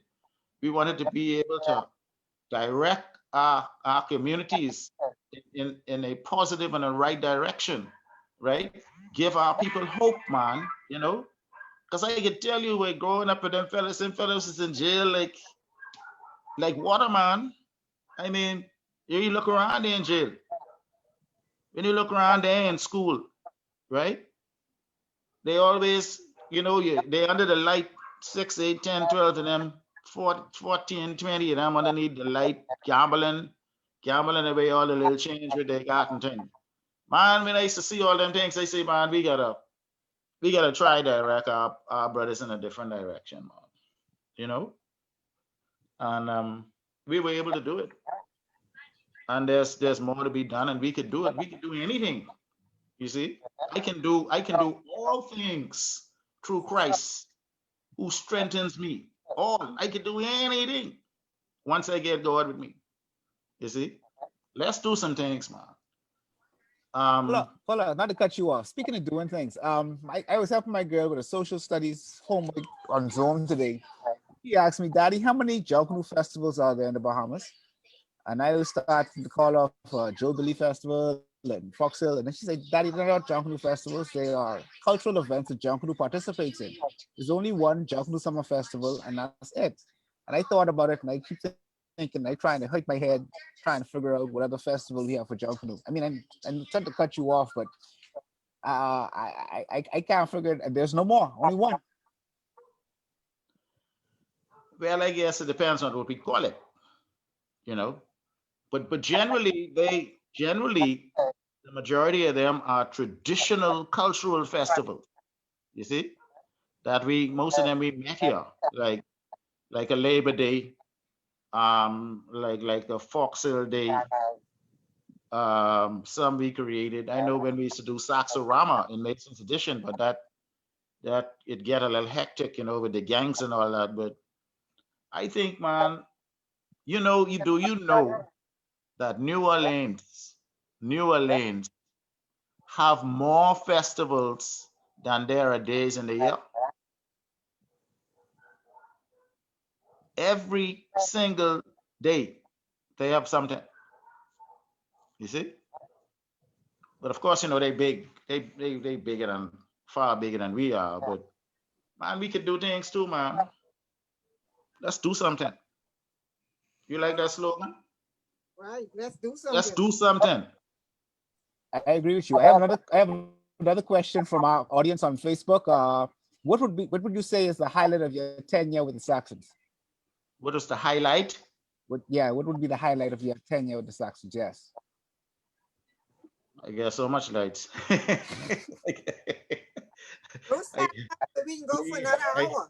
you know what was really good for me. you know what was good for me and with Junkanoo? That I was able to have the opportunity to travel the world and to take the craft and to take the art, right, internationally, right? I still don't think we're doing enough of that. But I believe, like, say, like now that we ain't have no Junkanoo here, right? We should have been having some a Junkanoo somewhere else, maybe in the United States or America or Europe or whatever the case may be. I know there's Don't COVID everywhere, but what away I'm from saying is that a prophet ain't don't get no regard or respect in his own town, right? And I believe that the time now has come that we could be a part of a Macy's parade, the biggest and the baddest Junkanoo parade you want to see on earth. You understand what I'm saying? Peter Minshall was able to take Trinidad's carnival aspect to the Olympics, right, in Atlanta, and that was huge, and that separated them from everybody. You see, that's how we gotta start. We gotta start thinking big, man. We gotta start thinking big, big, big, big, right? That be so big you would have to stand up and look about it, you know. But that's what we gotta do moving forward, you know. And now that we have this break, this is the time now to be innovative, to be creative, to use our imagination, man. I have my family in the house here, a little girl. She was trying to accomplish something virtually. I said, listen, man, use your imagination. God give you that. Just imagine. You see? And that's what we gotta do. Use our imagination moving forward, man. We could do most things. We could do most things. I love you all out there. yeah, We're gonna. got a couple people here. We can sign off in a minute. Hockey say to let you know. Tell the boss he tune in. Okay, guy, Hacky, that's my boy, man. He tune in. Hacky's a long time Saxon. Coming out of the hospital lane area. We got a big stronghold there, Hacky. Yeah. I love you, man. I love your family. Tell your wife, man. She's a great, great woman. Yeah. He I also know you got those boys in school and all that. Encourage them to be the best that they could be. yeah, I also trained Hoxie to be a judge. He was he's in the system under me at one point. Okay. Yeah, he was on the system. But he's willing to learn. He's willing to learn, Wants to learn. He's But willing to learn. a wonderful evening. Before we go, Vola, we have a special for you. We're going to show you something again. I put in these things of the box for you tonight.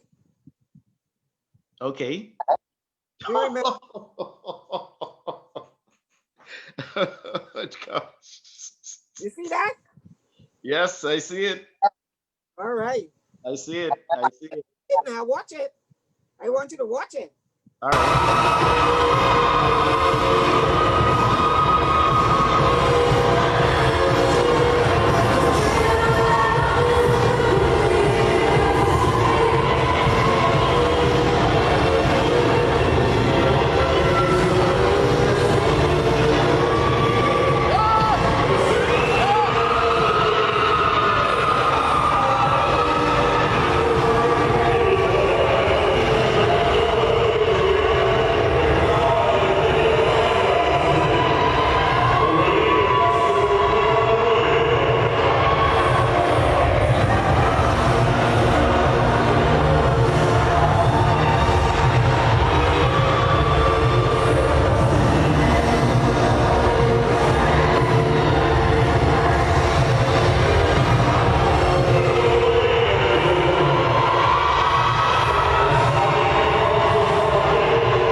that was something that I had taken. Hold on.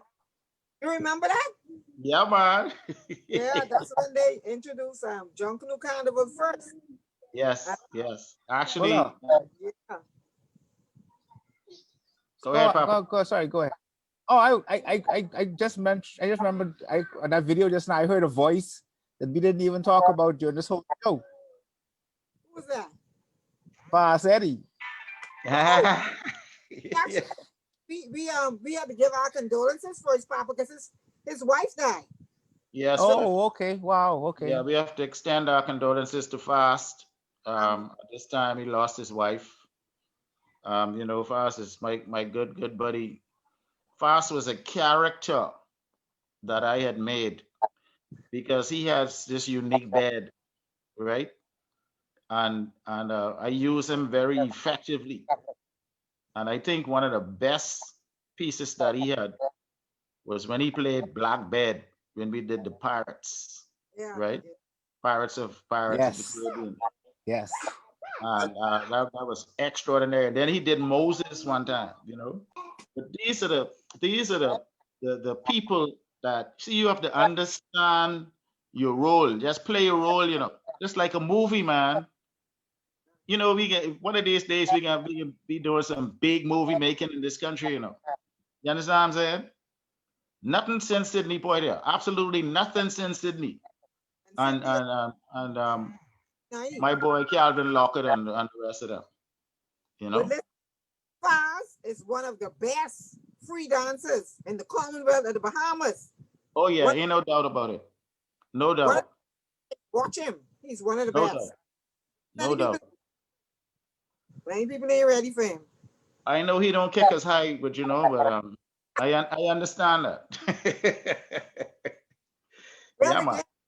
again, King, we'd like to thank you so much. This has been another amazing episode. We have so much persons that were joined online and they learned so much from you tonight.